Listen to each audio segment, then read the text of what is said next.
But instead of asking people to define anger, we say, well, we have them describe the world of anger. Tell us a story, tell us a narrative. And then you begin to find certain, like you would read, you know, a bunch of novels and Victorian fiction, and say, well, there's something about these novels that make them Victorian. That's simply interpretive.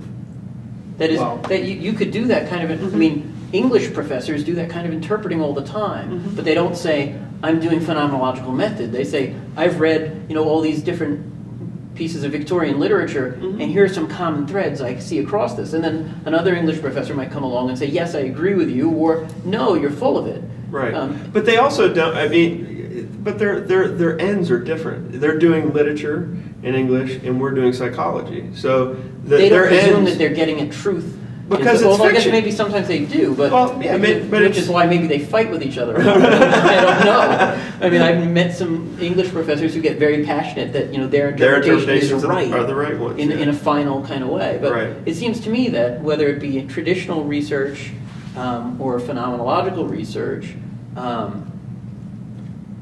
one of the hardest things to do in both is this idea that the phenomenologists at least try to do, and the constructivists try to do too, but it's hard to do, which is to not see subject-object in this split kind of fashion. But that's a hard thing to do because just in our language and the way we talk about it, as soon as we start talking about, you know, getting at the phenomenological essence of something beyond our biases and experience, in some ways we've kind of put it back out there. And then when we talk about it as we're studying, in some ways, our own experience of, or way of taking in this precognitive way, the experience of anger, now we're putting it back inside us. It's a very difficult thing to sort of get beyond this subject-object split. Well, yeah, I don't think that phenomenological psychology gets beyond that subject-object split, because it's in the realm of epistemology, it's in the realm of psychology, and I think that that's where you would have to go into the phenomenological philosophy to provide a foundation for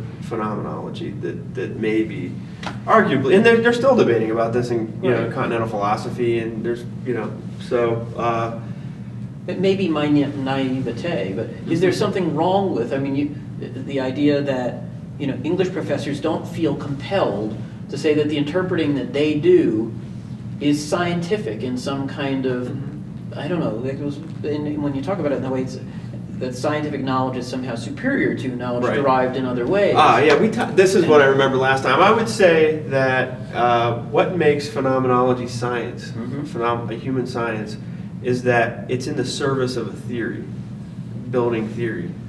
And what does it mean to do theory? What it means to do theory is you build a theory in order essentially to understand or explain something. And I think usually human science is about understanding, having some sense of understanding that would make your empathy more accurate. But in some ways, and that's what a documentarian does when they make a documentary film. Well, they do. They're trying to learn in order to understand. But they don't do it in a way that they're trying to build a theory. I think they're doing it in a way that they're trying to. You might be able to generate a theory based on watching a documentary and having some insights from it. But I don't think it's systematic in the way that phenomenology does it in the eidetic reduction. Because you don't, when you're doing the eidetic reduction in phenomenology, something I haven't mentioned is imaginative variation, where you think about all the possible ways, you try to think of aspects of the phenomena or constituents of the phenomena that you can, that if you took it away, would it still be what it is? And you try to come up with something that, and when you take something away and it's not the same thing anymore, it doesn't fit any of these descriptions anymore, it fundamentally changes them in a radical way, then you wouldn't want to discard that theme. Sounding closer to sort of the notion of Platonic essences again. It is, getting closer to it. Yeah.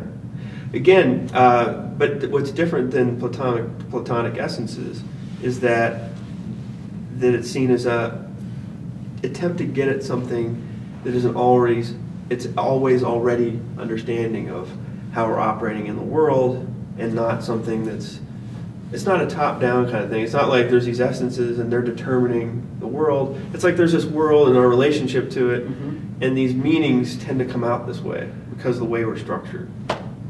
It's, to connect it back to to constructivism. So then it becomes a mix of the processes of the person in the conjunction world. with how it responds. You can see there's certain responds to tendencies. perturbation. You can see that psychological meanings maybe are certain tendencies of construing that tend to happen in certain kinds of situations, and that the phenomenology attempts to just focus on those situations and saying, well, what are what kind of tendencies of meaning construction happen, and that in a way that's, at least in this situation, so enduring in some way. Phenomenologists see the knowledge we generate through science, through phenomenological science, as much a part of what we ourselves as people bring to the situation as much as it is what's out there beyond our experience. Again, that's that subject-object divide. Right. It would say that it's neither a rationalist position nor an empiricist position.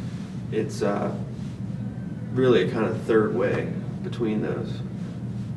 You know, that's like Maurice Merleau-Ponty's Phenomenology and Perception, I think, is one of the most important books of the 20th century, and certainly one of the most important books in the phenomenological tradition. And that's really, he starts off with each chapter, he talks about rationalism, and then he takes it to its limit, and then he goes to empiricism, and he takes that to its limit using a phenomenological method, and just, you know, he's doing something like almost like a negative dialectic. Takes it until it breaks down, and then he takes the other position until it breaks down, until, using descriptive phenomenological approaches, until he gets at something that's neither. It's his third way. And I think that Heidegger was attempting to do the same thing with being in the world, right? That there's something that's a sort of subject-object, the hyphen kind of thing, you know, where we wouldn't want to presume what's what, you know, in advance. We want to try to describe before leaping to making decisions about what belongs on the subject side and what belongs on the object side, or what even a subject is, or what an object is. Well, I think that's interesting, and this subject, I think, perhaps like our audience, is getting a little tired at this point, and maybe, you know, it's late, and we've had a good long conversation, and we can do this again some more some other time. Right. So thank you very much, everybody.